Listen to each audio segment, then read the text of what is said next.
Bismillahirrahmanirrahim. Assalamualaikum. Welcome to downloadclassnotes.com. Please like and subscribe our channel for more videos and lectures. Topic जो हमारा है वो है हमारा 12 चैप्टर स्टार्ट हो चुका हुआ है। थ्योरम हमने करना है थ्योरम 12.1.1। थ्योरम 12.1.1। तो कोई भी थ्योरम करने से पहले भी मैंने बार बार बताया, दोबारा से बता रही हूँ कि कोई भी थ्योरम करने से पहले उसकी स्टेटमेंट जो है वो बहुत ज़्यादा काउंट करती है। उसकी स्टेटमेंट पढ़ लेना बहुत अच्छी बात है, बहुत अच्छे तरीके से उसको पढ़ लें ताकि हमें पता लग जाए कि गिवन को क्या बनाना है और टू प्रूव क्या करना है। एनी पॉइंट, हमारी स्टेटमेंट है any point on the right bisector of a line segment is equidistant from its and point. के कोई भी point on the right bisector of a line segment के एक जो है एक पॉइंट है किसी लाइन के बिल्कुल राइट बाइसेक्टर होना चाहिए और फिर हमने उसका डिस्टेंस देखना है, उसके एंडिंग पॉइंट से वो सेम होना चाहिए।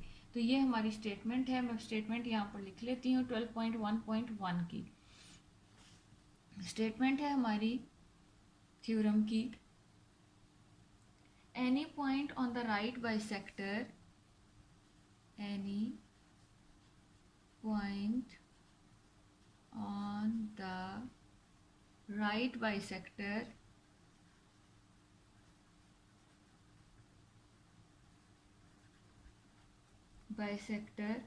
of a line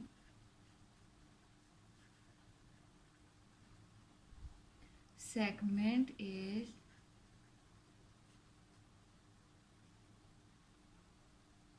इक्विडिस्टेंट का मतलब होता है कि इक्वल डिस्टेंट है, डिस्टेंस है उसका, equidistant from its and points. ये हमारी जो है इसकी छोटी सी एक स्टेटमेंट है और हमने बताना है any point on the right bisector of a line segment. यहाँ तक हमारा जो है ये गिवन बनेगा is equidistant from its and point. अब देखें यहाँ पे ना तो देन का लफ्ज यूज़ हो रहा है, ना कोई कॉमा यूज़ हो रहा है कि जिससे पता लगे इतना हिस्सा इसका गिवन है और इतना हिस्सा जो है वो इसका टू प्रूव है। लेकिन हमें नज़र आ रहा है यहाँ पे any point on the right bisector of a line segment, यहाँ तक एक स्टेटमेंट है और दूसरी स्टेटमेंट है is equidistant from its and point. तो जो पहला हिस्सा है वो हमारा गिवन बनेगा और जो दूसरा हिस्सा है वो हमारा टू प्रूव बनेगा। तो अब हम स्टार्ट करते हैं अपना थ्योरम। सबसे पहली चीज़ जो होती है वो डायग्राम होती है। तो हमने यहाँ पे क्या करना है, हम इसकी डायग्राम बना लेते हैं। तो डायग्राम पहले मैं यहाँ पे इसका दो हिस्सों में इसको डिवाइड कर लेती हूँ ये, और यहाँ पर हमारी जो है वो डायग्राम बनती है, हम बना लेते हैं। ये वो लाइन सेगमेंट है जिसका जिक्र किया गया है, तो इसको हम नाम दे देते हैं, ये ए है और ये बी है। तो ए एंड बी पॉइंट्स। उसके बाद हमने क्या करना है,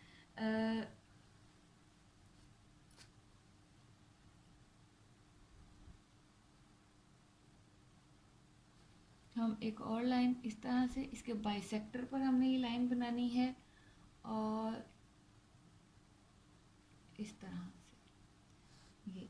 अब हम इसको नाम दे देते हैं, ये हमारा वो लाइन सेगमेंट है जो बाइसेक्ट कर रहा है L point and this is M point. तो यहाँ पर एक पॉइंट हमने लेना है जिसको हमने पी पॉइंट का यहाँ पर नाम देना है और यहाँ पर हमने बताना है कि ये वो पी पॉइंट है, ये इसको इस तरह से क्रॉस कर देते हैं जो कि हमारा लाइन से दूर है। बाइसेक्टर वो कह रहे हैं any point on the right bisector, इसके राइट बाइसेक्टर, ये इसका बाइसेक्टर है जिसने ए बी को जो है वो दो हाफ हिस्सों में डिवाइड कर दिया है। ये इतना जो है यहाँ पे इस कहाँ कौन से पॉइंट पर ये मिल रहे हैं, सी पर। तो ये जो है वो राइट बाइसेक्टर है ऑफ ए बी का, ए बी को इसने हाफ में डिवाइड किया है। अब इस बाइसेक्टर पर कोई सा एक पॉइंट लेना है जो कि है पी। तो अब हम यहाँ पर लिखते हैं इसका गिवन हमारे पास ये है कि a line L M intersect the line segment A B, L M ने इंटरसेक्ट किया है ए बी को at point C. Line L M, line L M intersects the line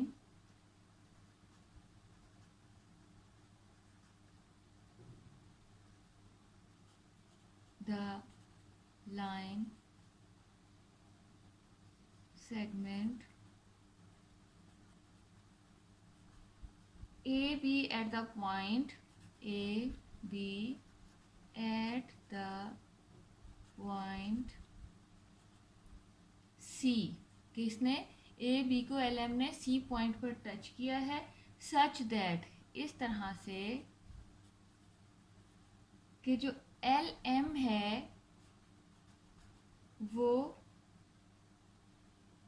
L M line segment इस तरह से है, आपने देखा होगा दोनों तरफ एरोज हैं, तो हम इसको इसी तरह से शो करेंगे। एल एम जो है वो परपेंडिकुलर, ये साइन स्टूडेंट्स जो है ये परपेंडिकुलर का साइन होता है।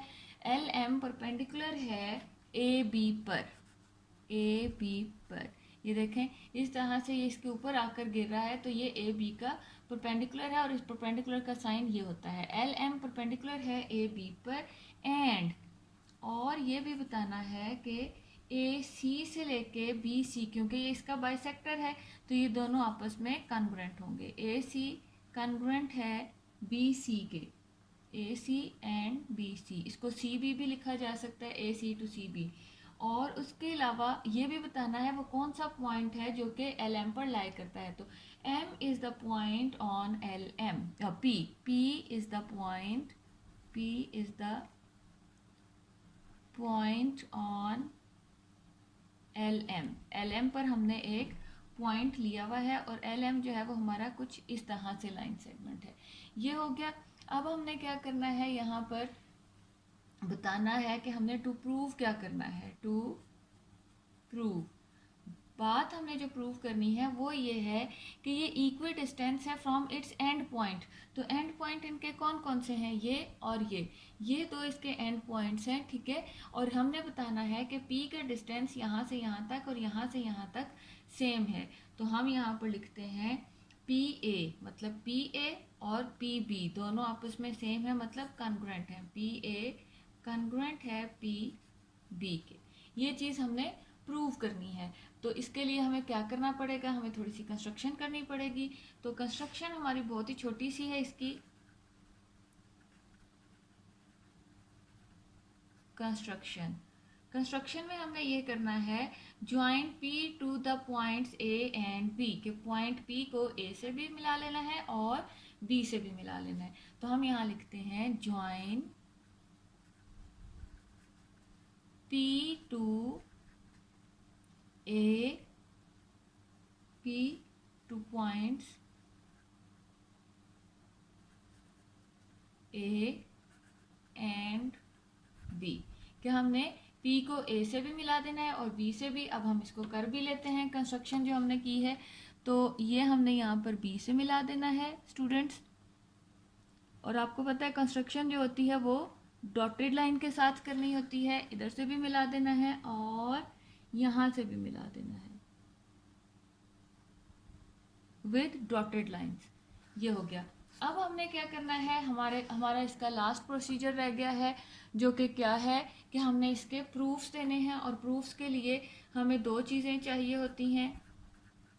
प्रूफ के लिए हम इसको, यहाँ हमारा गिवन था उसको भी हम अंडरलाइन कर देते हैं, जो टू प्रूफ था उसको भी हम अंडरलाइन कर देते हैं, यहाँ पर हमने कंस्ट्रक्शन की उसको भी अंडरलाइन कर देते हैं, या इसको हाईलाइटेड करके लिखा जाता है, बोल्ड लेटर्स में लिख लेते हैं। और ये हमारा है प्रूफ। और प्रूफ के लिए हमें दो चीज़ें चाहिए, जो कि क्या हैं, स्टेटमेंट्स एंड रीजंस। तो मैं यहाँ पर कॉलम बनाती हूँ स्टेटमेंट्स एंड रीजंस के लिए।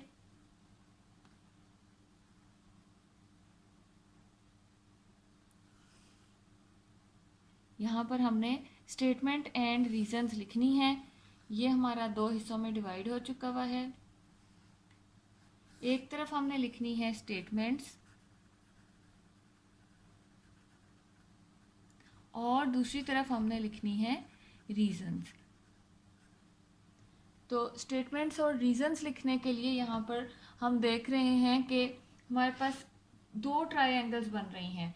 एक ट्रायंगल है हमारी ए सी पी, यहाँ पर ए सी पी ये ट्रायंगल, और जो दूसरी ट्रायंगल है हमारे पास वो है बी सी पी। ये पॉइंट हमने इस पॉइंट के साथ मिलाया ना, तो यहाँ पर हमारी ट्रायंगल बन रही है ए सी पी और बी सी पी। अब वहाँ पर क्योंकि दो ट्रायंगल्स बन रही हैं तो हम यहाँ पर उनकी आपस में कोरिस्पोंडेंस लेते हैं। ट्रायंगल, इन ट्रायंगल हमने लिखना है in triangle A C P corresponding to या correspondence to triangle B C P, B C and P. अब हमने देखना है इन दो ट्रायंगल्स में हमें क्या क्या चीज़ें ऐसी हैं जो हमें आपस में कॉन्ग्रुएंट मिल सकती हैं। तो हम यहाँ पर चेक कर रहे हैं कि हमारा सबसे पहले तो जो है ए सी से लेके बी सी, ये हमने कहाँ पढ़ा था, यहाँ पर देखें स्टूडेंट सामने, ये कहाँ पर हम पढ़ रहे हैं, गिवन में। गिवन में मौजूद है ए सी जो है वो बी सी के कॉन्ग्रुएंट है। पहला पॉइंट हमें मिल चुका है, ए सी कॉन्ग्रुएंट है बी सी के। और ये जो चीज़ हमने जहाँ पढ़ी हुई होती है उसकी रीज़न के सामने उसकी रीज़न लिखनी होती है। तो ये चीज़ हमने जो है वो गिवन में पढ़ी थी, यहाँ मैं लिख रही हूँ गिवन। उसके बाद नेक्स्ट चीज़ क्या है हमारे पास, ए सी पी, ए सी पी और बी सी पी आपस में ये एंगल्स हैं और ये आपस में एक दूसरे के कॉन्ग्रुएंट हैं। तो इसकी रीज़न क्या होगी, गिवन, हमने गिवन में पढ़ा था कि ये जो एल एम है ये बी ए बी पर परपेंडिकुलर है, और अगर परपेंडिकुलर हो तो परपेंडिकुलर की ये शर्त होती है, ये कंडीशन होती है कि ये एंगल जो यहाँ पर बन रहा होता है, यहाँ से लेके ए सी पी और बी सी पी, ये दोनों 90 डिग्री के एंगल्स हैं, परपेंडिकुलर है। और उसके अलावा ये जो सी एंगल है इधर से भी और इधर से भी 90 डिग्री का एंगल है। तो हमने यहाँ पर लिखते हैं angle A C P congruent है एंगल बी सी पी के, एंगल बी सी पी के। और इसकी रीज़न क्या है, एक तो ये हमने गिवन में पढ़ा था, ये गिवन में हमने पढ़ा था कि हमारा जो एल एम है वो परपेंडिकुलर है, एल एम परपेंडिकुलर है ए बी पर। एल एम को हमने इस तरह से लिखना है क्योंकि ये लाइन सेगमेंट है हमारा, तो ए बी पर।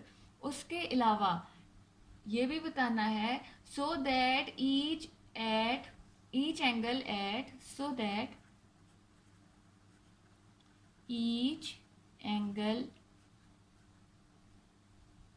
Eight C is equal to 90 degree कि सी पर अब जो भी, क्योंकि ये परपेंडिकुलर है तो सी पर बेशक हम एक एंगल पढ़ रहे हैं, ये वाला पढ़ लें या ये वाला पढ़ लें, ये दोनों पढ़ लें, तो ये 90 डिग्री के होंगे।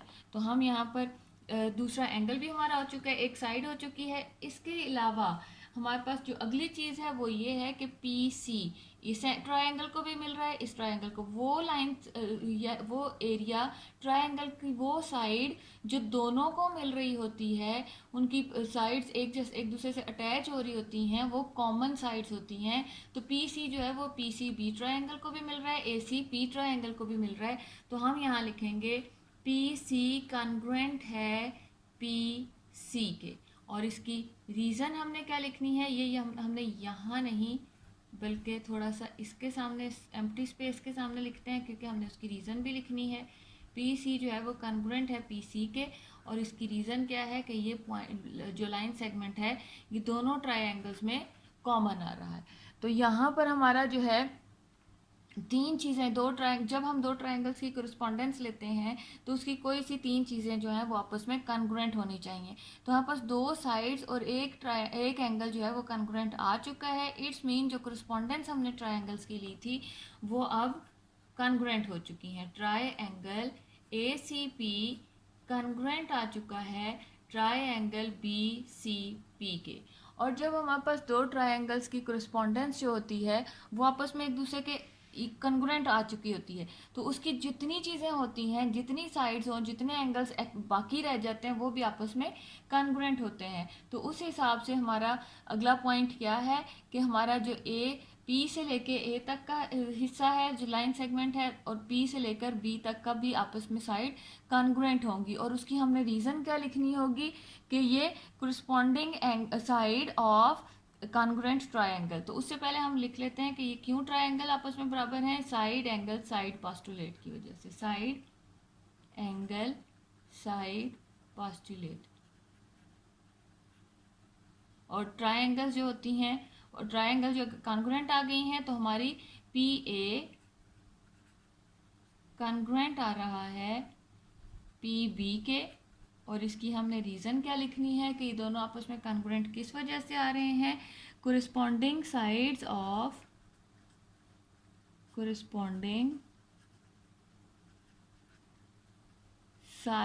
Of congruent triangles. तो यही चीज़ हमने प्रूव करनी थी। यहाँ पर देखें स्टूडेंट्स, प्रूव में यही टू प्रूव में यही मांगा गया है कि पी ए जो है वो पी बी के कॉन्ग्रुएंट आना चाहिए। तो हमारा पी ए जो है वो पी बी के कॉन्ग्रुएंट आ चुका है। यहाँ पर हमारा जो थ्योरम है, थ्योरम 12.1.1 वो कंप्लीट हो गया है। बिस्मिल्लाहिर्रहमानिर्रहीम, अस्सलाम वालेकुम, welcome to downloadclassnotes.com। Please like and subscribe our channel for more videos and lectures. Topic जो आज हमने स्टार्ट करना है वो है थ्योरम हमारा 12.1.2। मैं यहाँ पर लिख लेती हूँ थ्योरम का नाम। थ्योरम है हमारा 12.1.2।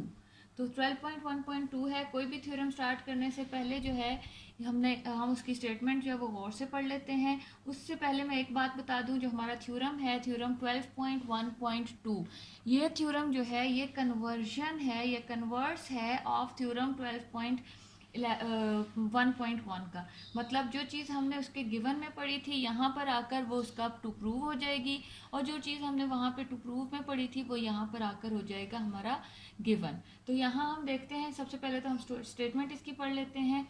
Any point equi distant from the end points of a line segment. तो कोई भी पॉइंट हो जो कि एक लाइन सेगमेंट से के कॉर्नर से इक्वी डिस्टेंट हो, तो वो जो है वो पॉइंट उसके राइट बाइसेक्टर पर होना चाहिए। तो ये चीज़ कन्वर्जन में थी लास्ट थ्योरम में, कि अगर वो उसका राइट बाइसेक्टर है तो वो इक्वी डिस्टेंट होगा उसके एंड पॉइंट से। तो सबसे पहले मैं जो है इस थ्योरम की छोटी सी स्टेटमेंट है वो भी साथ ही लिख लेती हूँ। Any point equi distant from the any point equi distant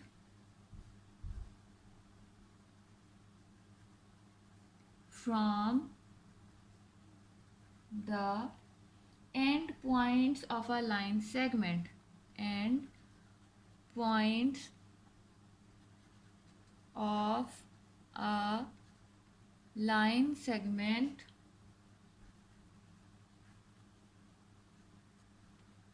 is on the right bisector of it, right bisector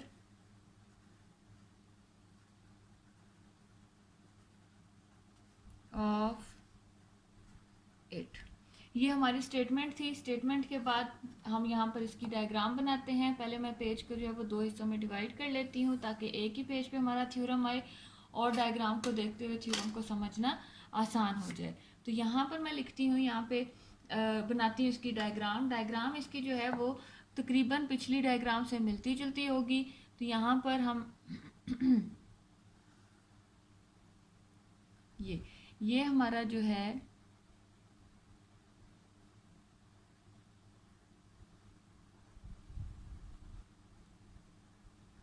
यहाँ पर हमने इसकी डायग्राम बनानी है। ये हमने इसका मिड पॉइंट ले लिया है। मिड पॉइंट से ऊपर इस तरह से हमने इसकी ट्रायंगल बनानी है। तो ट्रायंगल बनाने के लिए मैं इस पॉइंट को यहाँ और दूसरे पॉइंट को यहाँ पर ले लूँगी। लाइन यहाँ पे हमने साइड जो है वो आपस में मिला दी हैं।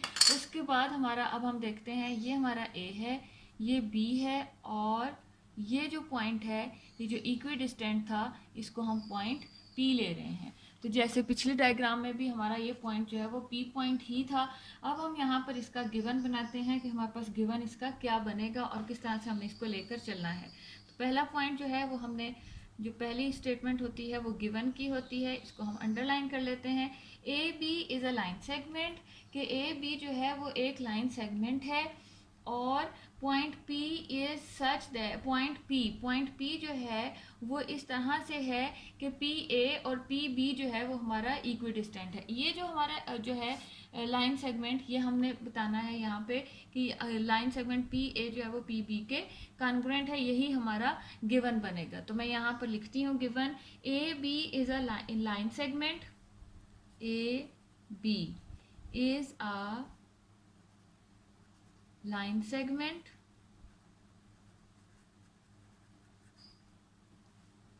point P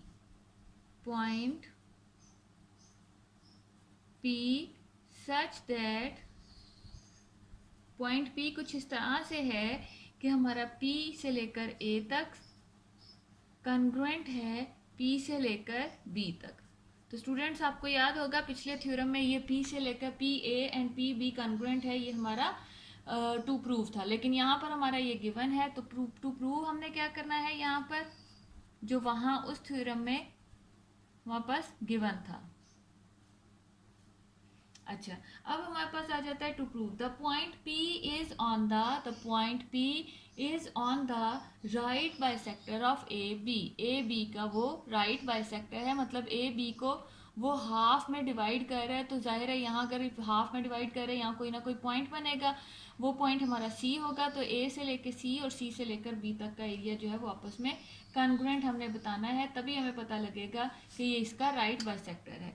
बहरहाल हम यहाँ पर पहले इसका टू प्रूव लिखते हैं। The point P is on the point P is on the right bisector of AB, right bisector of AB का राइट बाइसेक्टर है ये। अब हमने करनी है इसकी थोड़ी सी कंस्ट्रक्शन क्या है हमारी,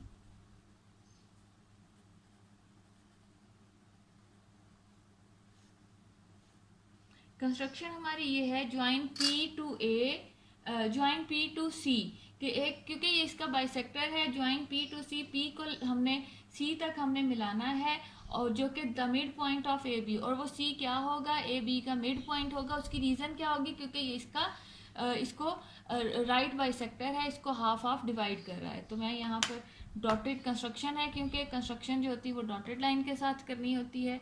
तो ये मैंने डॉटेड लाइन के साथ P को C से मिला दिया। हमने पहले एक पॉइंट लिया था जो कि C है, इसको हम कहेंगे ज्वाइन P टू C, और उसके अलावा the mid point of A B, और ये क्या है, C मिड पॉइंट है A और B का, ए बी का। तो इसका मतलब अगर मिड पॉइंट है तो इट्स मीन ए सी जो है वो बी सी के कॉन्ग्रुएंट होगा। तो अब हम देखते हैं यहाँ पर इसकी कंस्ट्रक्शन पहले लिख लेते हैं। Join P to C, P to C, P को हमने C से मिला दिया। The mid point of A B, और ये C क्या है, द मिड पॉइंट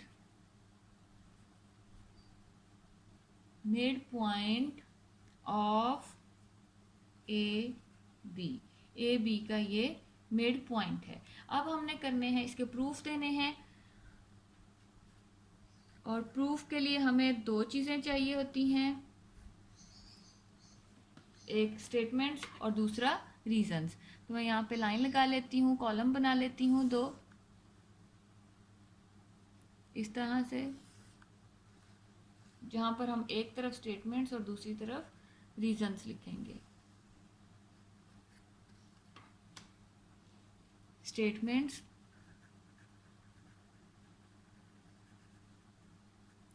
एंड रीजंस। तो हमारे पास यहाँ पर क्या है, सबसे पहले हम देखते हैं हमारे पास दो ट्रायंगल, जैसे लास्ट उसमें थ्योरम में बन रही थी ए सी पी ट्रायंगल बन रही है और बी सी पी ट्रायंगल बन रही है। तो हम यहाँ पे उनकी कोरिस्पोंडेंस ले लेते हैं। in correspondence of ACP to triangle BCP। ये दो ट्रायंगल्स की जो है हमने correspondence ले ली है। अब हम देखते हैं यहाँ पर क्या क्या चीज़ें जो है वो आपस में बराबर हैं। यहाँ हमने गिवन में पढ़ा था PA जो है वो PB के कॉन्ग्रुएंट है, मतलब PA जो है वो PB के कॉन्ग्रुएंट है और ये दोनों ट्रायंगल्स का ही हिस्सा है। तो हम यहाँ लिखते हैं PA कॉन्ग्रुएंट है PB के, और ये हमने कहाँ पढ़ा है, गिवन में। नेक्स्ट चीज़ जो है वो इनकी ये कॉमन लाइन है। मैंने आपको बताया था दो ट्रायंगल्स की कोरिस्पोंडेंस में अगर कोई एक लाइन है जो कि दोनों को मिल रही है तो वो होगी उसकी कॉमन लाइन। तो यहाँ पर हमारा पी सी जो है वो कॉन्ग्रुएंट है पी सी के, और इसकी रीज़न हमने क्या लिखनी है यहाँ पर, कॉमन। ये साइड जो है दोनों में कॉमन है। अब उसके बाद हमारे पास ए सी से लेके बी सी हमने कंस्ट्रक्शन में पढ़ा था, क्योंकि ये इसका मिड पॉइंट है, इट्स मीन ए सी जो है वो बी सी के कॉन्ग्रुएंट होगा। ए सी कॉन्ग्रुएंट है बी सी के, और ये हमने कंस्ट्रक्शन में पढ़ी है बात। कंस्ट्रक्शन में हमने ये तो नहीं पढ़ा कि ए सी बी सी के इक्वल है या कॉन्ग्रुएंट है, लेकिन हमने ये पढ़ा है कि सी जो है वो मिड पॉइंट है ए बी का, तो इसका यही मतलब है कि हमारा ए सी बी सी के कॉन्ग्रुएंट है। तो हमारी दो ट्रायंगल्स जिनकी हमने आपस में कोरिस्पोंडेंस ली हुई होती है, उन्हें कॉन्ग्रुएंट करने के लिए या उन्हें इक्वल करने के लिए तीन चीज़ों का इक्वल होना या कॉन्ग्रुएंट होना ज़रूरी होता है। वो तीन चीज़ें जो हमें कॉन्ग्रुएंट मिल चुकी हैं, इट्स मीन कि जो हमने कोरिस्पोंडेंस ली थी ट्रायंगल्स की वो आपस में कॉन्ग्रुएंट आ चुकी हैं। तो हम यहाँ लिखेंगे कि ये जो दोनों ट्रायंगल्स हैं ए सी पी कॉन्ग्रुएंट है ट्रायंगल बी सी पी के। और इसकी क्या रीज़न है, यहाँ हम क्या लिखेंगे, साइड साइड साइड पोस्टुलेट। देखें, साइड साइड साइड पोस्टुलेट। ये हमारा तीन चीज़ें जो हैं वो आपस में कॉन्ग्रुएंट होने के बाद ट्रायंगल जो है वो कॉन्ग्रुएंट आ चुकी हैं। इट्स मीन इसकी जो सब चीज़ें हैं वो भी आपस में कॉन्ग्रुएंट होंगी। तो अब हम यहाँ पर लिखते हैं कि क्या चीज़ें कॉन्ग्रुएंट हो सकती हैं। पी सी ए एंगल जो है वो एंगल पी सी बी के कॉन्ग्रुएंट होगा, या बी सी पी भी कह सकते हैं। एंगल जो होता है उसको किसी भी तरह से पढ़ सकते हैं, मगर एंगल जिस पॉइंट पर डिस्कस हो रहा होता है वो पॉइंट सेंटर में आना चाहिए। तो हम यहाँ पर लिखते हैं angle A C P,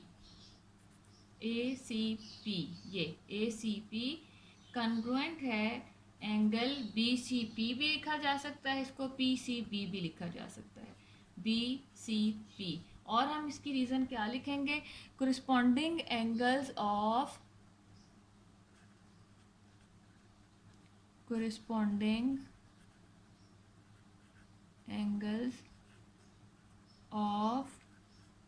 congruent triangles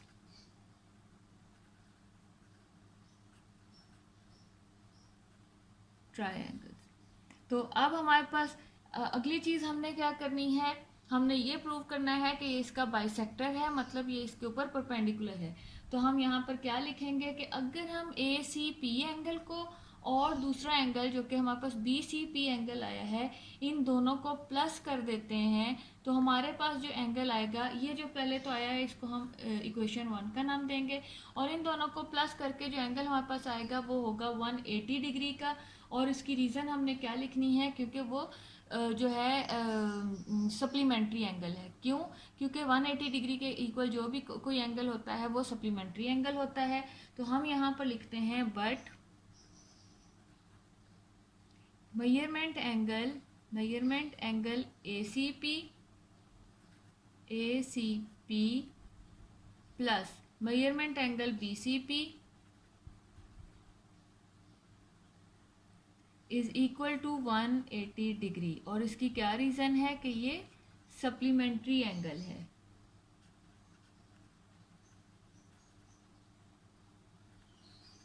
supplementary angles. अच्छा, इसको भी हम इक्वेशन 2 का नाम दे देते हैं। अगली चीज़ हम क्या लिखेंगे यहाँ पर, वो ये कि ए सी पी अब इसका मतलब ये है कि अगर ये दोनों मिलाकर 180 डिग्री के एंगल 180 के एंगल्स हैं, दोनों को मिलाकर प्लस करने से, तो इट्स मीन अगर इनको अलग-अलग लिया जाए तो ये 90 डिग्री के एंगल्स होंगे। तो अब हम इनको सेपरेटली लिखते हैं कि मेजरमेंट एंगल ACP जो है, एंगल ACP और इक्वल होगा BCP के, क्योंकि ये दोनों आपस में इक्वल हैं। मेजरमेंट एंगल BCP के, और दोनों सेपरेटली किस चीज़ के इक्वल आएंगे, दोनों सेपरेटली जो हैं वो 90 डिग्री के इक्वल आएंगे। और यहाँ पर हमने इसकी रीज़न क्या लिखनी है, फ्रॉम 1 एंड 2। अब फ्रॉम 1 एंड 2 को हम अगेन देखते हैं, क्योंकि दोनों एंगल्स जो हैं वो आपस में इक्वल हैं और दोनों को प्लस करके 180 डिग्री आ रहा है। अगर दोनों इक्वल भी हैं और दोनों को प्लस करके 180 डिग्री भी आ रहा है, तो इट्स मीन कि अगर हम इनको सेपरेटली लेंगे तो वो 90 डिग्री के एंगल्स बनेंगे। उसके बाद अब हम लिखते हैं कि पी सी इस तरह से, अगर ये 90 डिग्री के हैं तो इट्स मीन कि जो हमारा पी सी है वो ए बी के ऊपर परपेंडिकुलर है। तो पी सी जो है वो परपेंडिकुलर, ये साइन जो है वो मैंने पहले भी बताया था परपेंडिकुलर का है। पी सी परपेंडिकुलर है ए बी पर। और इसकी रीज़न हमने यहाँ पर क्या लिखनी है, एक तो इसको इक्वेशन 3 का नाम भी देना है, और हमने इसकी रीज़न क्या लिखनी है कि A C P is equal to 90 degree, क्योंकि ए सी पी एंगल जो था वो हमारा 90 डिग्री के इक्वल था और ये प्रूव हो चुकी भी है बात। तो यहाँ हम लिखते हैं measurement angle A C P equal आया है 90 डिग्री के, और उसके अलावा ये बात प्रूव्ड है। अच्छा, इसके बाद अब हम देखते हैं आल्सो, और हम ये भी जानते हैं कि हमारा ए सी जो है वो बी सी के इक्वल है। ठीक है, आल्सो यहाँ हम लिखते हैं also a C B C के इक्वल है, कॉन्ग्रुएंट कह लें या इक्वल कह लें, बी सी के कॉन्ग्रुएंट है जो कि पहले से प्रूव हो चुका हुआ है।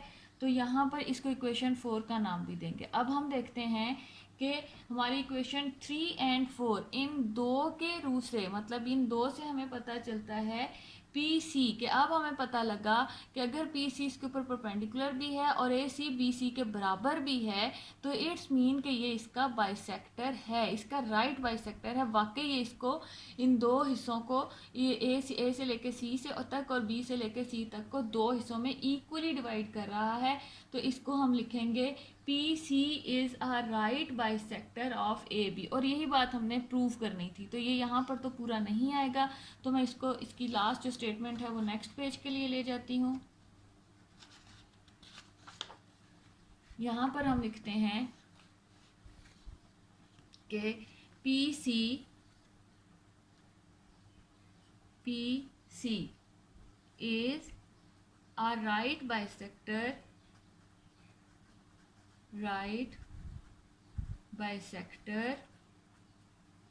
of AB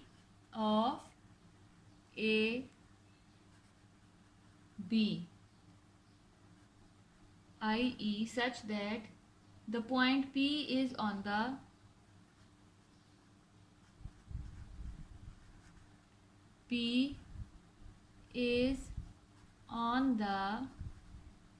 right bisector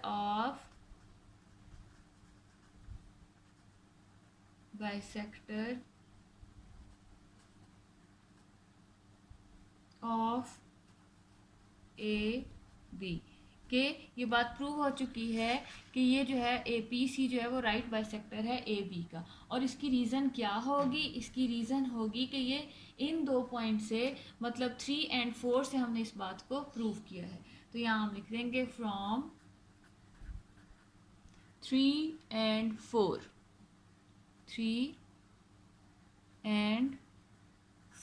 तो ये चीज़ जो है हमने यहाँ पर प्रूव कर दी। तो यहाँ पर हमारा जो है थ्योरम 12.1.2 जो कि इन्वर्स भी था हमारे 12.1.1 का, वो जो है यहाँ पे ख़त्म भी हो गया और प्रूव भी हो गया।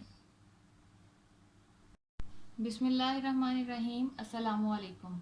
Welcome to downloadclassnotes.com। Please like and subscribe our channel for more videos and lectures. आज जो हमने थ्योरम स्टार्ट करना है, थ्योरम है हमारा 12.1.3। मैं यहाँ पे थ्योरम का नाम लिख लेती हूँ, theorem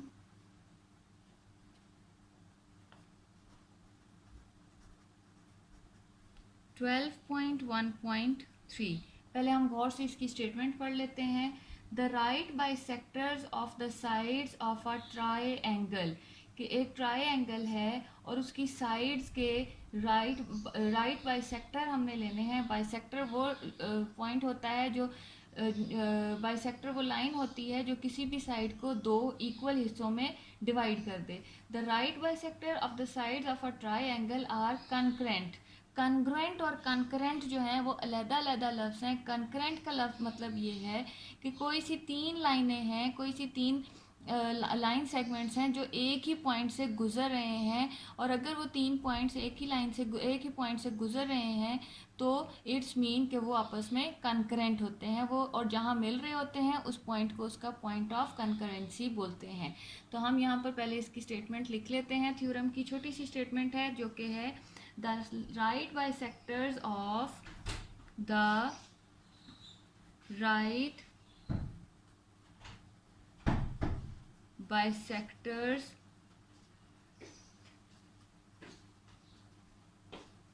bisectors of the sides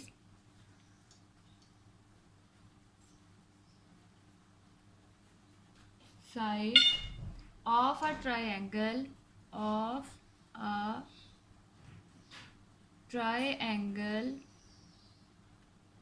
concurrent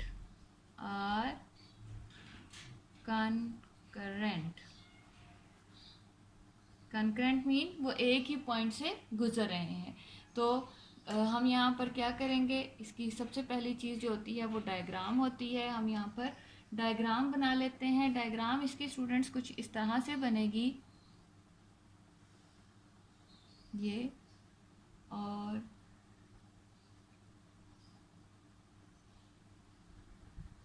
इस तरह से, और फिर इसको हम थोड़ा सा और बढ़ा लेते हैं।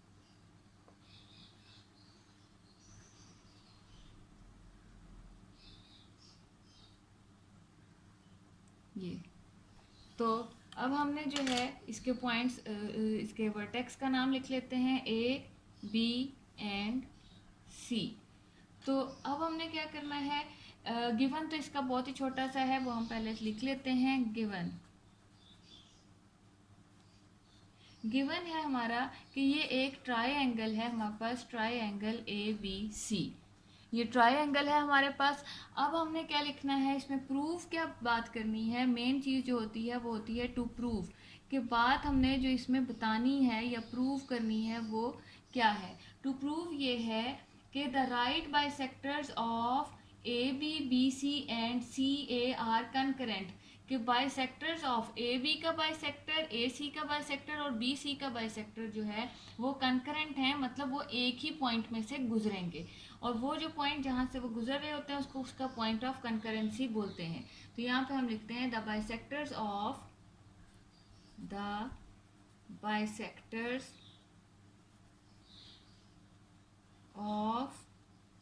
A B C and A C या C A are concurrent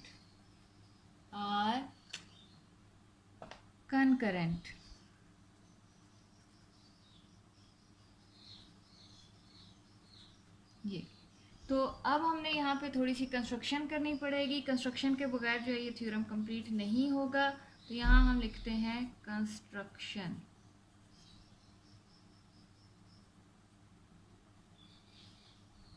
construction हमने यहाँ पर क्या करनी है, draw the right bisector of A B C. सिर्फ ए बी और बी सी के हमने जो है वो राइट बाइसेक्टर बनाने हैं, जो कि इसको भी डिवाइड करेगा और इधर से इसको भी डिवाइड करेगा। तो हम इसकी डायग्राम वो बना लेते हैं बाइसेक्टर्स। तो ए सी का बी सी का बाइसेक्टर पहले तो हम डॉटेड लाइन के साथ ड्रॉ करते हैं, जो कि क्या बनेगा, ये डॉटेड लाइन के साथ करेंगे यहाँ पर। और ये क्योंकि बाइसेक्टर है इट्स मीन कि ये हमारा 90 डिग्री का एंगल भी बना रहा है। इसी तरह से हमने इस साइड का राइट बाइसेक्टर लेना है, तो वो भी हमने किस तरह से लेना है,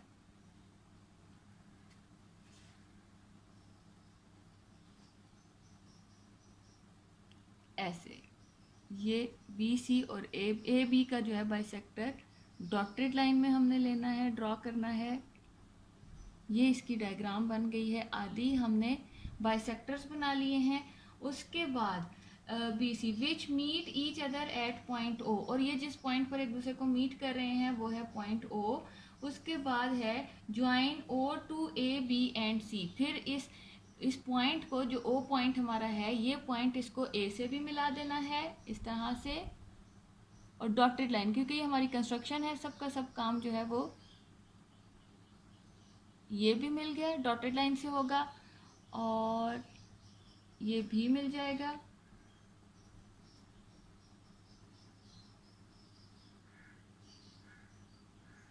उसके बाद इसको भी मिला देना है।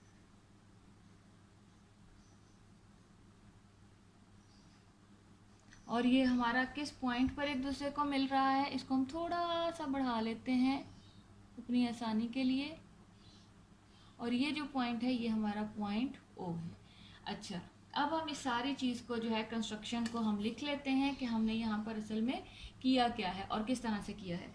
Draw the right bisector of A B and B C. सबसे पहले हमने ए सी और बी सी का राइट बाइसेक्टर, और ये जो निशान होता है ये 90 डिग्री के एंगल का, और ये बात प्रूव कर रहा होता है कि ये इसके राइट बाइसेक्टर्स हैं। तो हम यहाँ लिखते हैं draw the right bisectors of, draw the right bisectors of AB and BC, AB and BC, which meet each other at, which meet each other at point O. आपको पता होगा जब हम डायग्राम ड्रा कर रहे थे तो ये पॉइंट ओ पर एक दूसरे को मिल रहे थे। उसके बाद आखिरी बात ये कि ज्वाइन कर देना है हमने किसको, ओ को ए से भी, बी से भी एंड सी से भी। Join O to A B and C, A B and C. यहाँ पर हमने जो है इसकी कंस्ट्रक्शन भी लिख ली है। अब हम चलते हैं इसके प्रूफ्स की तरफ। प्रूफ के लिए दो चीज़ें चाहिए हमें, जो कि क्या हैं, कंस्ट्रक्शन स्टेटमेंट्स एंड रीजंस।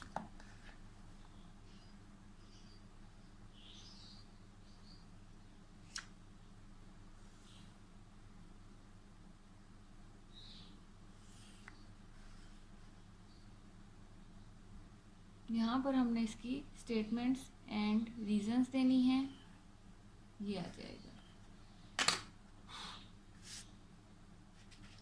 अच्छा, सबसे पहली चीज़ जो है वो ये कि ओ ए जो है वो ओ से लेकर ए तक का पॉइंट और ओ से लेकर बी तक का पॉइंट जो है वो आपस में कॉन्ग्रुएंट है। और उसके कॉन्ग्रुएंट होने की क्या रीज़न है, पहले मैं लिख लेती हूँ यहाँ पे। पहले तो हम लिख लेना statements and reasons, statements reasons.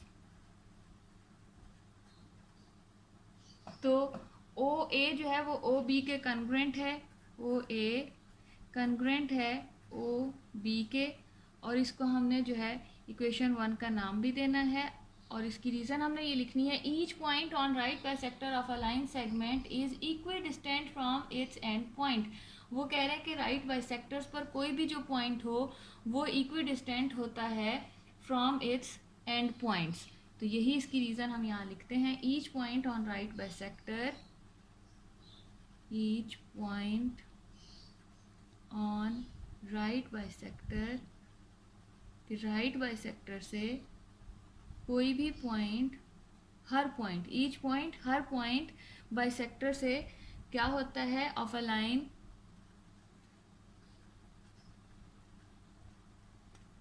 Segment is equidistant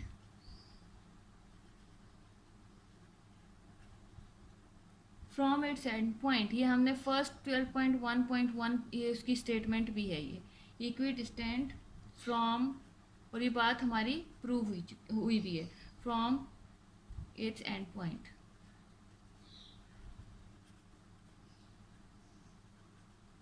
ये हो गया। अब दूसरी चीज़ क्या है, ओ बी ओ सी के, ओ बी ओ सी के जैसे ओ ए ओ बी के है, इसी तरह से ओ बी ओ सी के भी है, और यही रीज़न है इसकी भी। तो ओ बी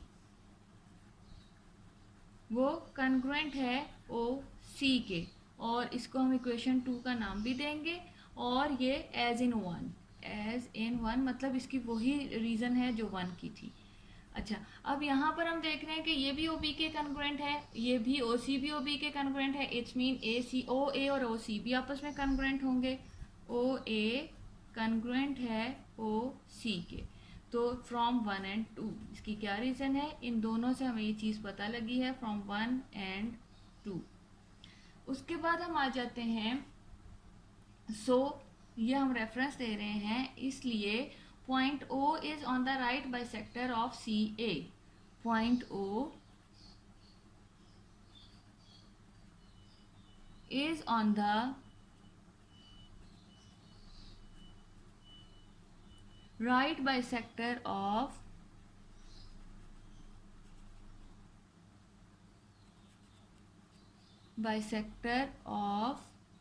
सी ए। और अब हम आ जाते हैं, इसको इक्वेशन 4 का नाम भी 3 का नाम भी देंगे।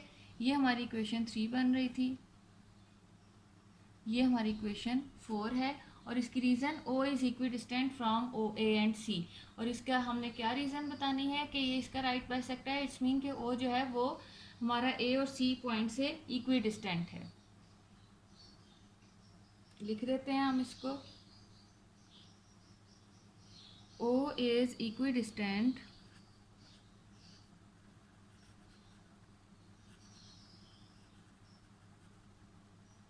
From A and C।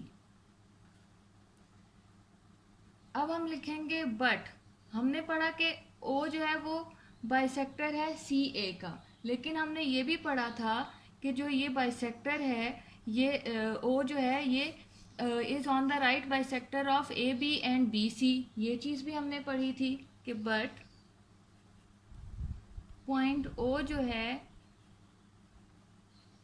Is on right bisector of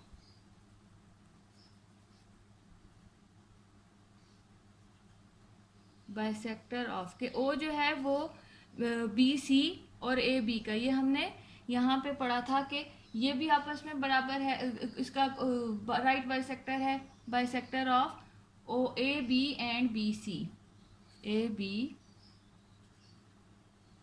and B C. ये हमने यहाँ पर पढ़ा है कि ये इसका राइट बाइसेक्टर है एंड बी सी का, और ये चीज़ हमने कहाँ पढ़ी थी, कंस्ट्रक्शन में। सो इट्स मीन अगर ये पॉइंट हो जो है इन दो लाइनों का भी राइट बाइसेक्टर है और इसका भी राइट बाइसेक्टर है, तो प्रूफ भी हमने यही करना है कि the bisectors of A B B C and C A are concurrent. It's mean कि वो एक ही पॉइंट में से गुजर रहे हैं, और वो पॉइंट कौन सा है, ओ। तो हम यहाँ लिखेंगे hence the right bisector of 3 sides of a right triangle are concurrent at O. यही चीज़ हमने प्रूव करनी है। देख लें, the bisectors of A B B C and C A are concurrent. तो यहाँ हम लिख देंगे और इसको इक्वेशन 5 का नाम भी देंगे।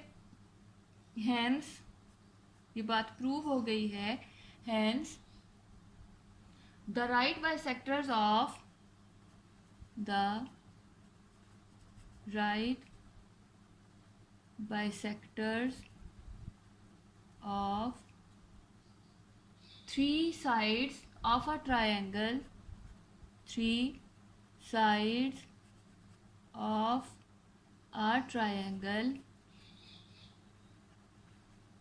are concurrent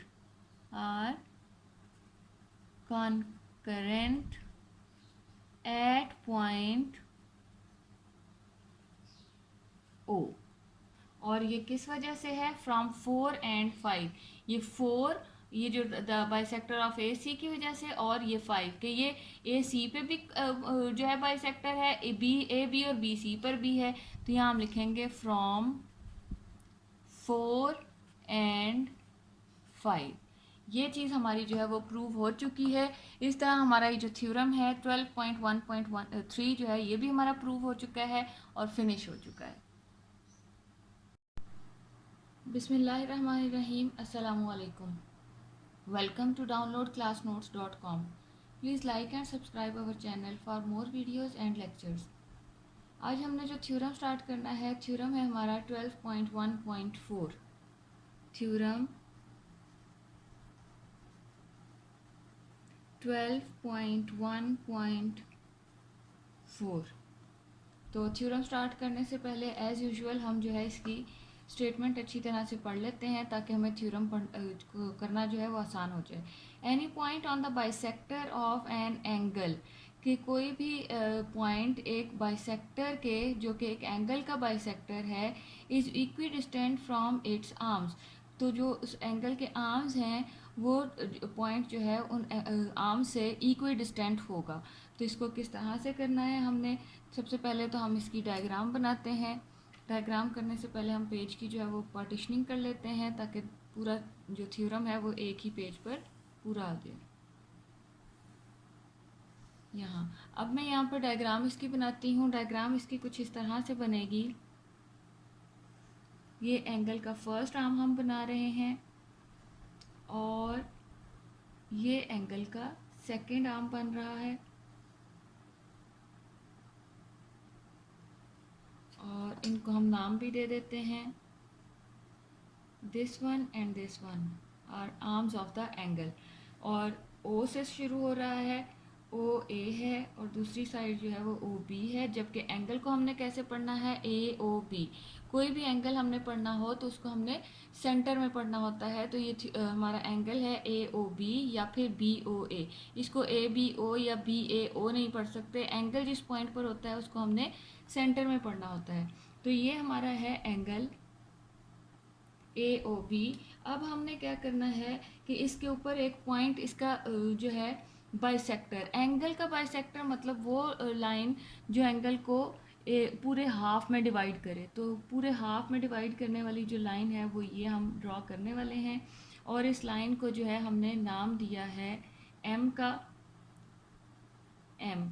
और इसके ऊपर वो कह रहे हैं कि एक पॉइंट है जो कि हमने पी लिया हुआ है, और ये पी जो है वो पी से लेके यहाँ से, अगर यहाँ हम जाहिर है इसका बाइसेक्टर है तो हम यहाँ पर इसके मीडियंस ड्रा करेंगे।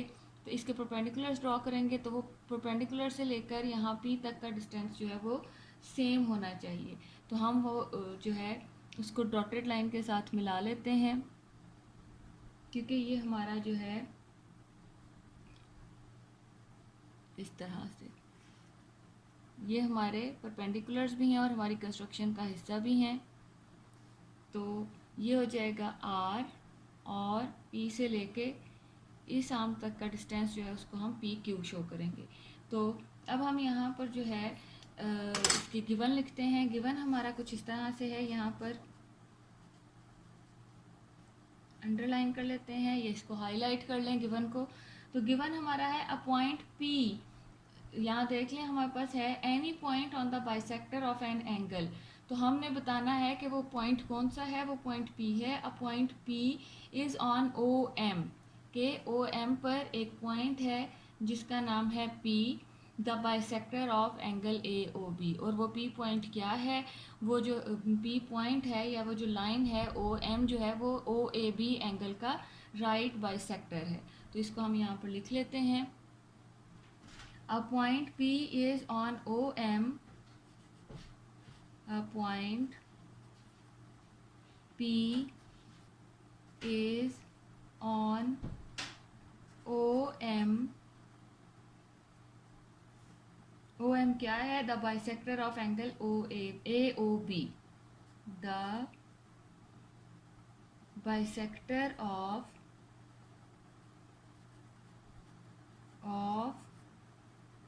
Angle AOB। तो अब हम इसका टू प्रूव क्या करना है, हमने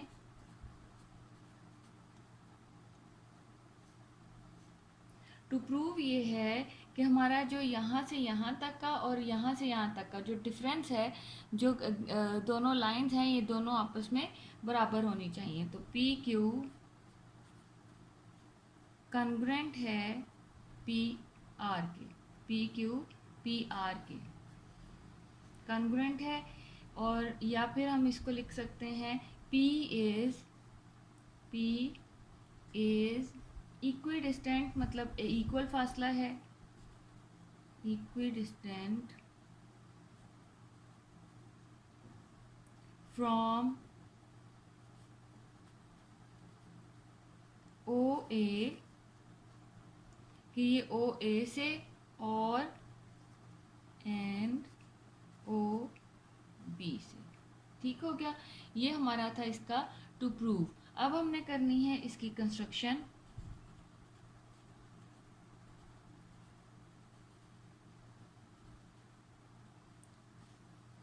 कंस्ट्रक्शन हमारी क्या है कि draw P R perpendicular to O A, कि पी आर जो है वो परपेंडिकुलर है पी ओ ए पे। इट्स मीन कि ये यहाँ पर 90 डिग्री का एंगल बना रहा है, तभी ये परपेंडिकुलर है। उसके अलावा पी क्यू भी ओ बी पर है, तो ये भी 90 डिग्री का एंगल बना रहा है। तो हम यहाँ लिखते हैं ड्रॉ, हमने ड्रॉ तो कर ही लिया था पहले कि पी आर जो है वो परपेंडिकुलर है, पी आर परपेंडिकुलर है किस पर, पी आर जो है वो ओ ए पर है, एंड पी क्यू किस पर परपेंडिकुलर है, ये साइन जो है स्टूडेंट्स ये परपेंडिकुलर का होता है। पी क्यू जो है वो ओ बी पर है, ओ बी। अब हम यहाँ पर इसके प्रूफ्स देंगे, और प्रूफ्स के लिए स्टूडेंट्स आपको पता ही है हमें किन किन चीज़ों की ज़रूरत होती है, स्टेटमेंट्स एंड रीजंस की। तो हम यहाँ पर कॉलम बना लेते हैं ताकि हम यहाँ पर स्टेटमेंट्स एंड रीजंस इसकी लिख सकें।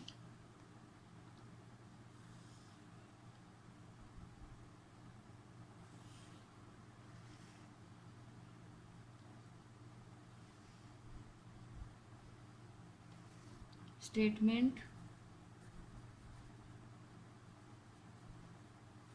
एंड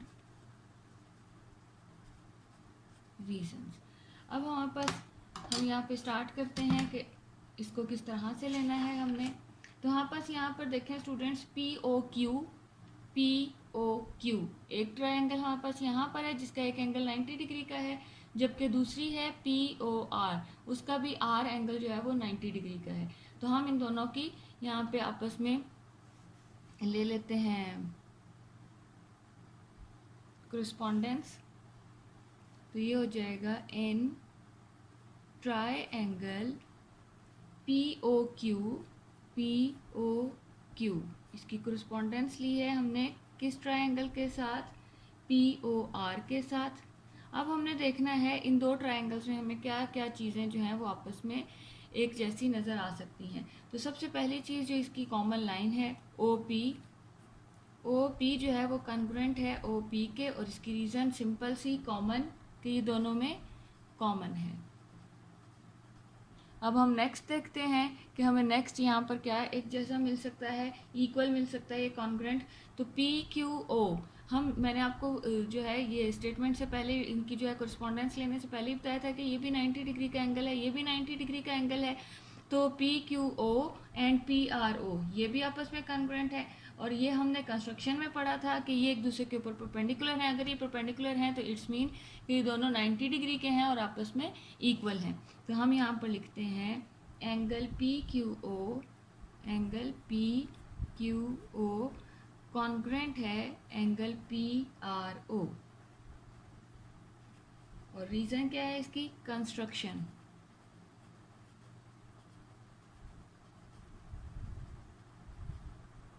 नेक्स्ट हमारा आ जाता है, नेक्स्ट भी एंगल ही है P O Q and P O R, ये दोनों भी आपस में बराबर हैं। क्यों? क्योंकि हमने स्टार्ट में गिवन में पढ़ा था ये बात कि ये इसका राइट बाइसेक्टर है, मतलब ये इस एंगल को हाफ हाफ में डिवाइड कर रहा है। तो अगर ये इसको हाफ हाफ में डिवाइड कर रहा है तो इट्स मीन कि यहाँ पर ये हम लिखेंगे कि एंगल POQ कॉन्ग्रुएंट है एंगल POR के, क्योंकि ये बाइसेक्टर है और बाइसेक्टर हाफ को कहते हैं। ठीक हो गया। तो यहाँ पर इसकी रीज़न हमने ये चीज़ गिवन में पढ़ी थी कि ये इसका राइट बाइसेक्टर है। अब मैंने आपको बताया हुआ है कोई सी दो ट्रायंगल्स जो होती हैं उनको कॉन्ग्रुएंट करने के लिए हमारे पास तीन चीज़ें जो हैं वो कॉन्ग्रुएंट होनी चाहिए। तो जिसकी कोरिस्पोंडेंस ली थी हमने जिन दो ट्रायंगल्स की, उसकी तीन चीज़ें जो हैं वो हमें कॉन्ग्रुएंट मिल चुकी हैं। तो यहाँ पर हमारी ये दोनों ट्रायंगल्स जो हैं वो कॉन्ग्रुएंट हो जाएंगी। सो ट्रायंगल POQ, ये स्टूडेंट्स ये O है, POQ कॉन्ग्रुएंट है ट्रायंगल POR के, और ये किस पास्टुलेट की वजह से? Side angle postulate. Side angle congruent है साइड एंगल के, यहाँ पर पास्टुलेट भी लिखा जा सकता है। और अगर हमारी दो ट्रायंगल्स जो हैं वो आपस में कॉन्ग्रुएंट आ जाएं तो उनकी तमाम चीज़ें जो होती हैं वो आपस में कॉन्ग्रुएंट होती हैं। उस हिसाब से हम यहाँ पर लिख सकते हैं कि हमारी जो चीज़ें रह गई हैं, जो कि क्या थी, PQ जो है वो भी इसी ट्रायंगल का हिस्सा है, और PR, तो PQ जो है वो PR के कॉन्ग्रुएंट है। PQ कॉन्ग्रुएंट है PR के। पहले मैं इसकी रीज़न लिख देती हूँ कि किस वजह से। कोरिस्पोंडिंग साइड्स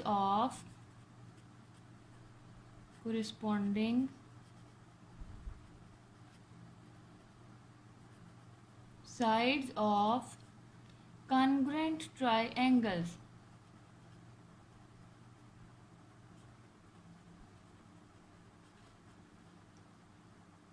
ये, और यही वो पॉइंट है जो हमने टू प्रूव करना था। यहाँ पर देख लें कि PQ जो है वो PR के कॉन्ग्रुएंट आना चाहिए। यहाँ पर हमारा ये जो थ्योरम है ये ख़त्म होता है और हमने प्रूव कर दिया है कि PQ जो है वो PR के कॉन्ग्रुएंट है। बिस्मिल्लाहिर्रहमानिर्रहीम, अस्सलामुअलैकुम, welcome to downloadclassnotes.com। Please like and subscribe our channel for more videos and lectures. Theorem जो आज हमने स्टार्ट करना है वो है थ्योरम 12.1.5। मैं पहले थ्योरम लिख लेती हूँ यहाँ पर। थ्योरम 12.1.5। तो सबसे पहले मैं इसकी स्टेटमेंट लिख देती हूँ। स्टेटमेंट लिखने के बाद हम देखते हैं कि हमने यहाँ पर करना क्या है। स्टेटमेंट इसकी कुछ इस तरह से है, any point inside an angle, any point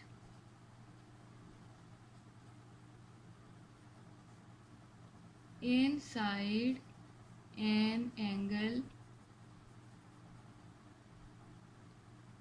equidistant from its arm, equidistant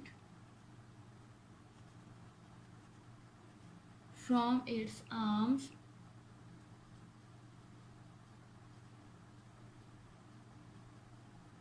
comma, is on the bisector of it, is on the bisector of it।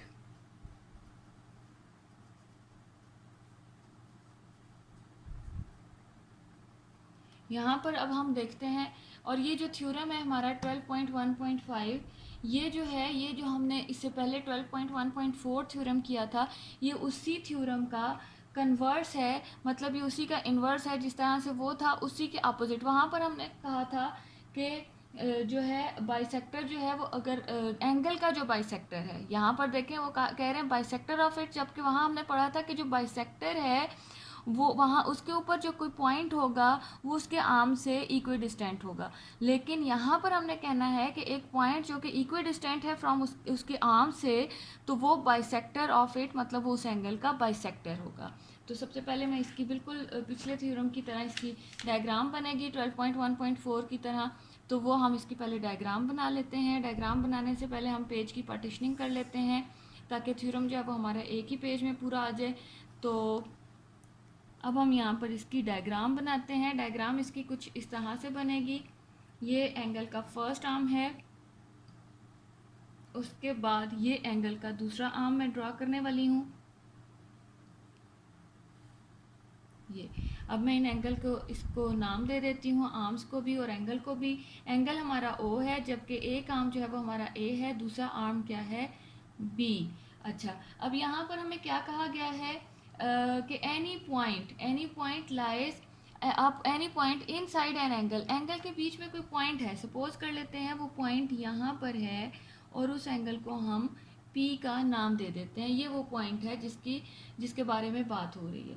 तो any point inside an angle, एक angle के अंदर, ये angle है हमारा और इस angle के अंदर जो है एक पॉइंट है जो कि ये पी पॉइंट है, ये इक्वी डिस्टेंट होगा इसके आर्म से। तो ये क्या है, क्या प्रूव करना है कि ये इस एंगल का बाइसेक्टर है।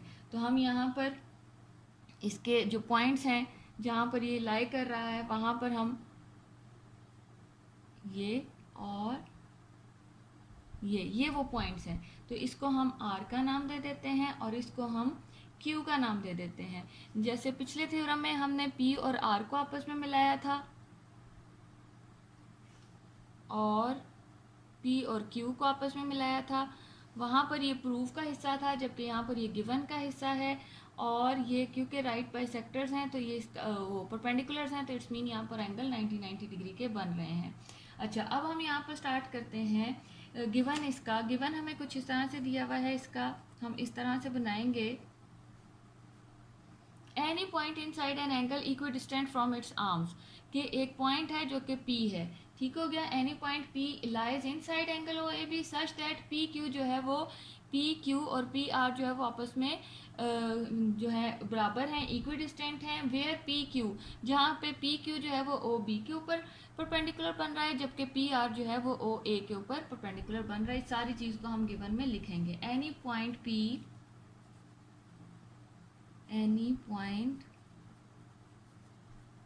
P lies inside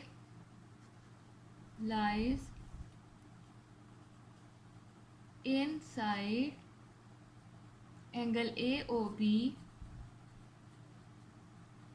such that PQ जो है वो हमारा कॉन्ग्रुएंट है PR के। उसके अलावा वेयर PQ जो है वो परपेंडिकुलर है, ये परपेंडिकुलर का साइन है, PQ परपेंडिकुलर है OB के। उसके बाद एंड PR ये परपेंडिकुलर है OA पर। ये हमारा गिवन का हिस्सा था। अब हमने लिखना है टू प्रूव ये करना है हमने, टू प्रूव ये है हमारा कि P जो है वो बाइसेक्टर है ऑफ, जो P वाली जो लाइन है वो राइट बाइसेक्टर है एंगल O का, ठीक है। तो यहाँ हम लिखेंगे point P is on the bisector of angle OAOB। Point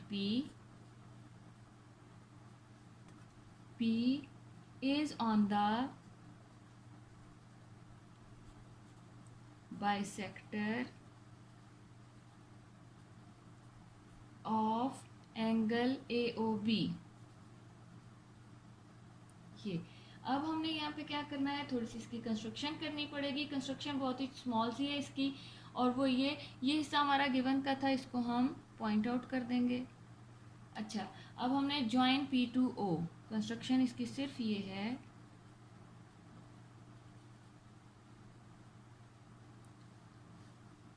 construction हमारी ये है यहाँ पर कि join P to O, P को O से मिला देना है। तो पहले हम मिला देते हैं, फिर हम लिख देंगे डॉटेड लाइन के साथ, क्योंकि ये हमारी कंस्ट्रक्शन है। ज्वाइन P to O,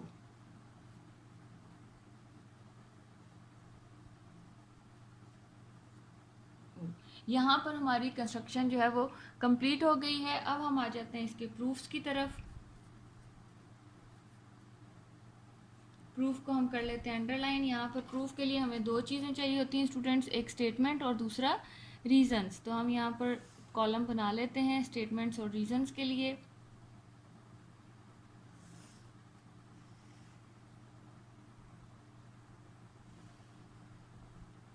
ये अब हम यहाँ लिखते हैं statement,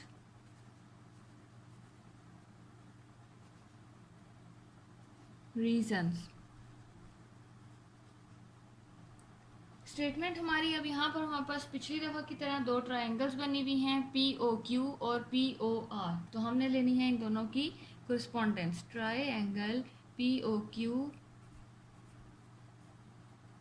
कोरिस्पोंडिंग to P O R triangle, P O R. तो अब हम यहाँ पर देखते हैं कि हमारे पास आपस में क्या क्या चीज़ें बराबर हैं। तो सबसे पहले तो angle P Q O, P Q O, क्यों P Q O P R O के बराबर है? क्योंकि ये राइट इसके परपेंडिकुलर्स हैं और परपेंडिकुलर पर 90 डिग्री का एंगल बन रहा होता है। तो यहाँ हम लिखते हैं angle P Q O congruent है एंगल पी आर ओ। और इसकी रीज़न क्या है, ये हमने गिवन में भी पढ़ा था कि हमारा जो है ये एक दूसरे के ऊपर परपेंडिकुलर्स हैं। तो उस हिसाब से ये हम यहाँ लिख देते हैं गिवन, या फिर हम लिख सकते हैं ये राइट एंगल्स हैं, क्योंकि परपेंडिकुलर्स ड्रॉ हो रहे हैं तो राइट एंगल्स हैं। राइट एंगल्स कौन से होते हैं? जो 90 डिग्री के एंगल्स होते हैं। अच्छा, अब दूसरी चीज़ जो हमें इक्वल मिल रही है वो है इसकी common line P O, P O, P O congruent to P O, और ये लाइन दोनों में कॉमन है। नेक्स्ट जो चीज़ हमें इक्वल मिल रही है वो है पी क्यू, पी आर के, और ये हमने कहाँ पढ़ी थी? गिवन में। ये देख लें स्टूडेंट्स, गिवन में हमें ये स्टेटमेंट दी जा रही है कि पी क्यू जो है वो पी आर के कॉन्ग्रुएंट है। तो पी क्यू कॉन्ग्रुएंट आ गई है पी आर के। अब यहाँ पर हम देख रहे हैं कि हमें तीन चीज़ें जो है वो कॉन्ग्रुएंट मिल गई हैं। तो कोई भी चीज़ जो होती है जो जब हम दो ट्रायंगल्स की कोरिस्पोंडेंस लेते हैं तो उनको उस कोरिस्पोंडेंस को कॉन्ग्रुएंट करने के लिए हमें तीन चीज़ें जो है वो कॉन्ग्रुएंट चाहिए होती हैं। तो यहाँ पर हम देख रहे हैं कि हमें तीन चीज़ें जो है वो कॉन्ग्रुएंट मिल चुकी हैं, दो साइड्स हैं और एक एंगल। अगर ये तीन साइड्स कॉन्ग्रुएंट हैं तो इट्स मीन जो कोरिस्पोंडेंस हमने ली थी दो ट्रायंगल्स की वो आपस में कॉन्ग्रुएंट है। तो हम यहाँ पर लिख देते हैं। अच्छा, ये पी क्यू जो पी आर के उसके कॉन्ग्रुएंट थी, ये हमने पढ़ा था गिवन में। तो ट्रायंगल पी ओ क्यू जो है वो कॉन्ग्रुएंट आ गई है ट्रायंगल पी ओ आर के। और ये कौन सा पोस्टुलेट बन रहा है हमारा? Hypotenuse and sides. तो ये यहाँ पे हाइपोटेन्यूज और साइड्स का बन रहा है एच एस का, ठीक हो गया। तो H S congruent to H S के। अब यहाँ पर हमारे पास जब दो ट्रायंगल्स आपस में कॉन्ग्रुएंट आ जाती हैं तो उसकी तमाम चीज़ें जो हैं वो आपस में कॉन्ग्रुएंट होती हैं। और अगर उनकी तमाम चीज़ें कॉन्ग्रुएंट हैं तो हमारे पास क्या चीज़ रह गई है जो हमने कॉन्ग्रुएंट बतानी है? तो वो है एंगल पी ओ क्यू इस ट्रायंगल का, मतलब पी ओ क्यू ट्रायंगल का, और एंगल पी ओ आर जो कि इस पी आर ओ ट्रायंगल का हिस्सा है। तो ये एंगल्स हैं दोनों, वो भी आपस में बराबर होंगे। एंगल पी ओ क्यू यहाँ हम लिख सकते हैं hence angle P O Q congruent है एंगल पी ओ आर के। और ये किस वजह से हैं दोनों एंगल्स आपस में बराबर? Corresponding angles of congruent triangles, corresponding angles of congruent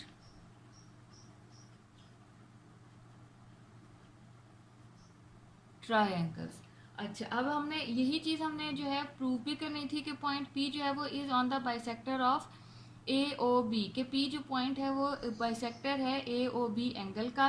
तो अब हम यहाँ पर लिख देते हैं कि ये बात प्रूव हो गई है कि पी जो है, क्योंकि दो एंगल्स आपस में बराबर आ चुके हैं पी ओ क्यू, तो ये चीज़ हमारी प्रूव हो चुकी है कि या तो इसको हम यूँ लिख सकते हैं या फिर ऐसे भी लिख सकते हैं। ये भी हमने प्रूव करना था और ये भी बात इसी का ही हिस्सा है कि P is on the point P is on the bisector of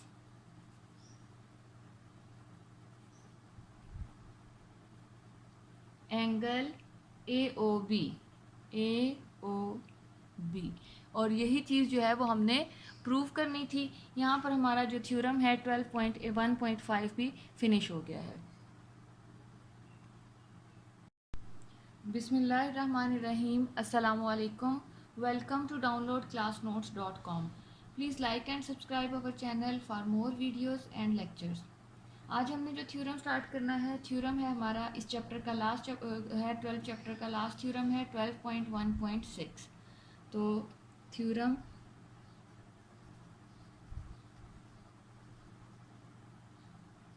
है हमारा 12.1.6.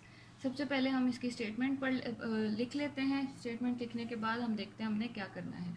The bisector of the angles, the bisectors of the angles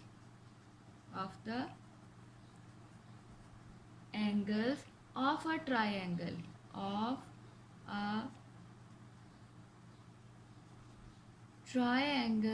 are concurrent. तो यहाँ पे स्टूडेंट्स लफ्ज़ गौर से देखें, concurrent है, congruent नहीं है. ठीक है, तो ये हो जाएगा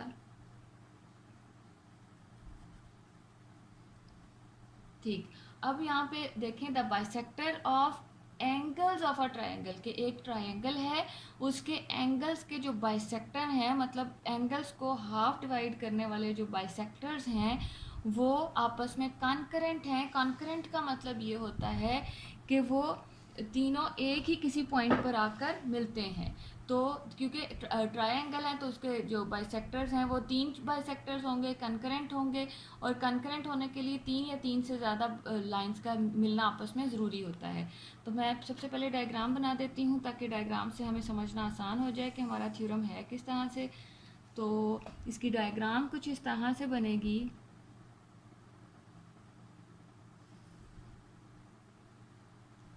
ये अब यहाँ पर हमने क्या करना है,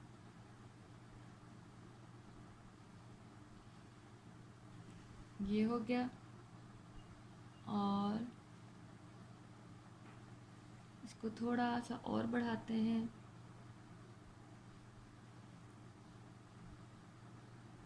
अब हम इन दोनों को आपस में मिला देते हैं. ये वो ट्रायंगल है जो हमने ड्रॉ करनी थी. इसके नाम दे देते हैं ए, बी एंड सी. अब यहाँ पर गिवन में तो हमें सिर्फ ये बताना है कि हमारी एक ट्रायंगल है जो कि क्या है, ट्रायंगल ए बी सी. तो यहाँ पर हम लिख लेते हैं गिवन. अपना गिवन को हम कर लेते हैं underline. The triangle A B C, just ये है हमारा गिवन. अब टू प्रूव क्या करना है, टू प्रूव ये करना है bisectors of the angles of a triangle are concurrent, कि जो इसके बाइसेक्टर्स, तो हम यहाँ पे बता देते हैं द बाइसेक्टर्स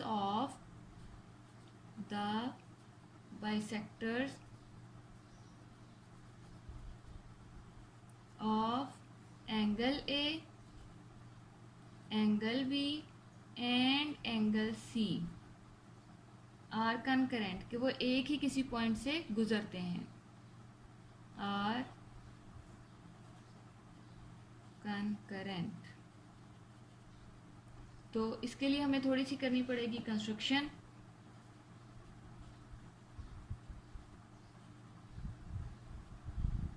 कंस्ट्रक्शन को मैं कर देती हूँ अंडरलाइन. अच्छा, अब हम देखते हैं कंस्ट्रक्शन हमने क्या करनी है. कंस्ट्रक्शन हमारी ये है कि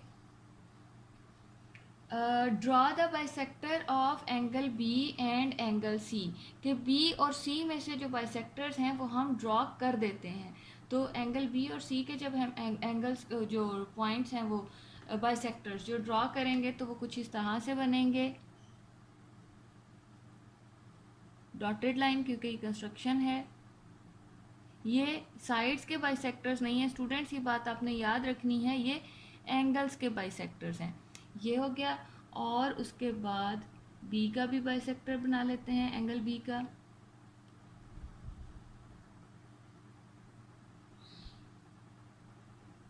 ये एंगल बी का बाइसेक्टर बन गया है. तो हम यहाँ पर लिख देते हैं कि जहाँ पर आपस में एक दूसरे से मिल रहे हैं ये है पॉइंट आई. तो ड्रा द बाइसेक्टर्स ऑफ, अभी हमने सिर्फ बी और सी के बाइसेक्टर्स बनाए हैं, विच इंटरसेक्ट एट पॉइंट आई, और वो एक दूसरे को आई पॉइंट पर मिल रहे हैं from I. Draw I F, I F, ये जो पॉइंट है हमारा ये है आई एफ। आई एफ जो है वो हमारा परपेंडिकुलर है ए बी के ऊपर। उसके बाद आई डी, ये हमारा आई डी है जो कि परपेंडिकुलर है बी सी के ऊपर। इसी तरह से आई ई जो कि परपेंडिकुलर है ए सी के ऊपर, आई ई। ये यहाँ पर हमारी जो है इसको हम पॉइंट का इस तरह से नाम दे देते हैं। और यहाँ पर ये क्योंकि बाइसेक्टर्स हैं एंगल के, तो यहाँ हम एंगल बी को भी पॉइंट आउट कर देते हैं। ये पहला एंगल है, जबकि दूसरा एंगल जो है वो ये रहा, इसको भी हम पॉइंट आउट कर देते हैं। तो यहाँ पे मैं इसकी कंस्ट्रक्शन जो है वो अब लिख देती हूँ। Draw the bisectors of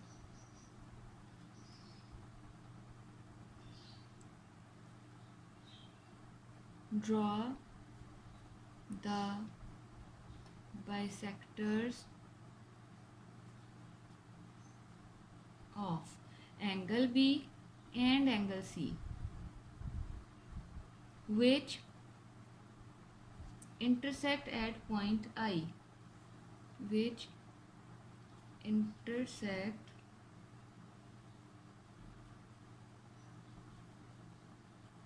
at point आई। ये हो गया फ्रॉम आई। अब हमने बताना है कि इस पॉइंट से फ्रॉम आई ड्रॉ, अब कौन कौन से परपेंडिकुलर हम ले रहे हैं स्टूडेंट्स देख लें। आई एफ, आई एफ जो है वो परपेंडिकुलर है ए बी का, आई एफ परपेंडिकुलर है ए बी का।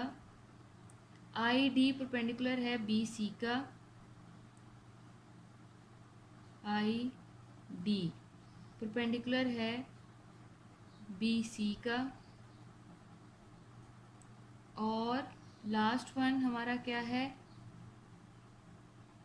आई ई परपेंडिकुलर है ए सी का, आई ई परपेंडिकुलर है ए सी का। ये हमारा जो है यहाँ तक हो गया है कंस्ट्रक्शन। अब हमने देने हैं इसके प्रूफ्स, और प्रूफ्स के लिए क्या कुछ चाहिए होता है हमें, प्रूफ, स्टेटमेंट्स एंड रीजंस। तो मैं यहाँ पे कॉलम बना लेती हूँ पहले स्टेटमेंट एंड रीजंस के लिए।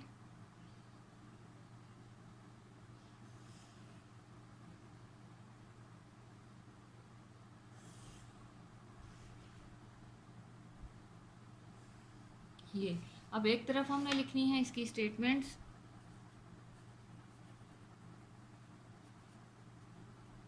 और दूसरी तरफ हमने करनी है इसकी रीजंस।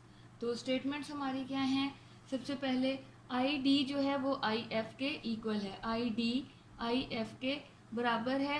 तो इसकी क्या रीज़न है, रीज़न हमें बताई जा रही है any point on bisector of an angle is equi distant from its arms. तो ये आपको याद होगा कि हमने अभी पहले थ्योरम में पढ़ा था कि कोई पॉइंट जो होता है अगर बाइसेक्टर पर होता है किसी एंगल के, तो वो उसकी आर्म से इक्वी डिस्टेंट होता है। तो ये भी हमारे बाइसेक्टर्स ही हैं इन एंगल्स के, तो उस हिसाब से आई डी जो है वो आई एफ के कॉन्ग्रुएंट होगा। यहाँ पर हम लिखेंगे आई डी कॉन्ग्रुएंट है आई एफ के, और इसकी हमने क्या रीज़न लिखनी है, any point on bisector of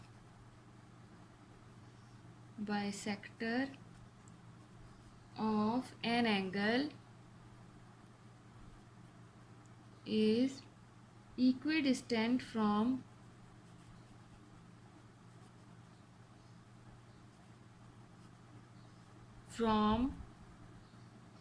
its arms,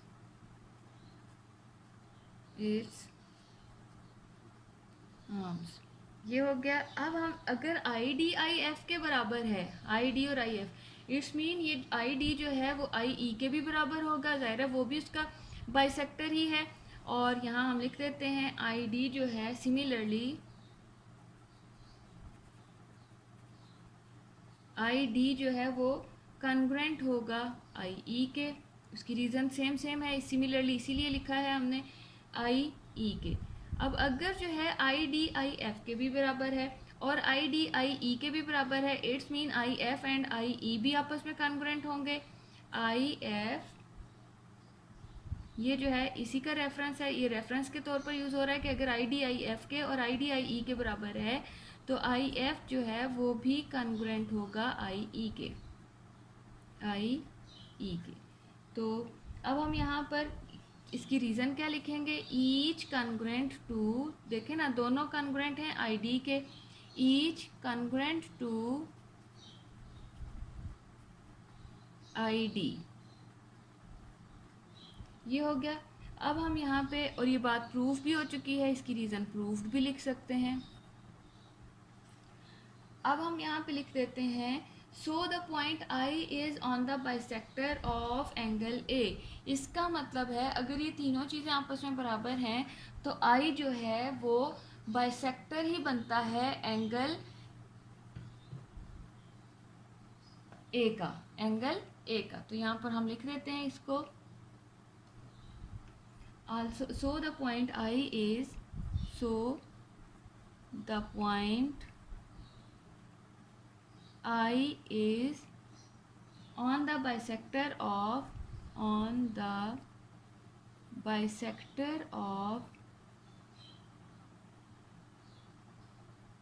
angle A.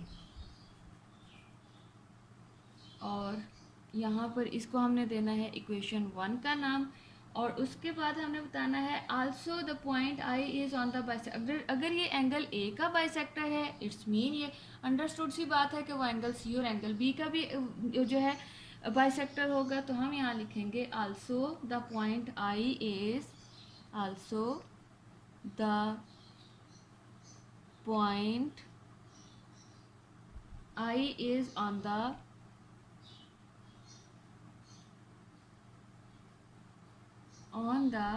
bisector of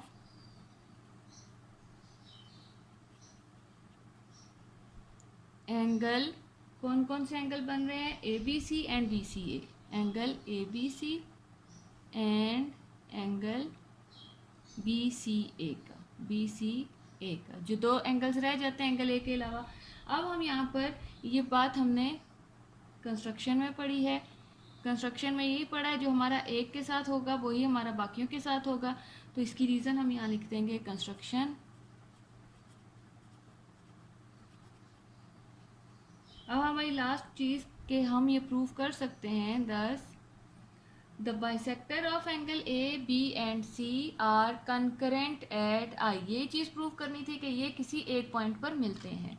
तो हम यहाँ पर लिख देते हैं thus the bisectors of, thus the bisectors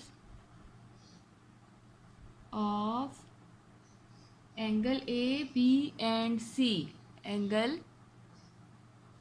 A, angle B and angle C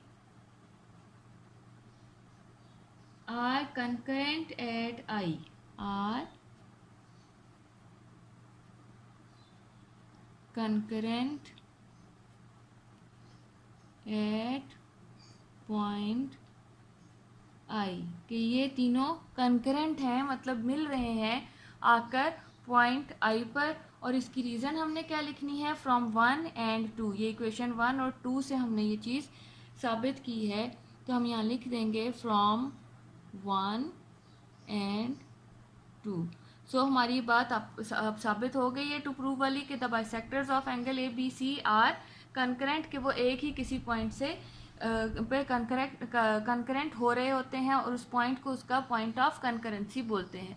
यहाँ पर हमारा जो है ये थ्योरम 12.1.6 भी जो है वो ख़त्म हो गया, और ये जो है इस चैप्टर का 12th चैप्टर का लास्ट जो है हमारा थ्योरम था।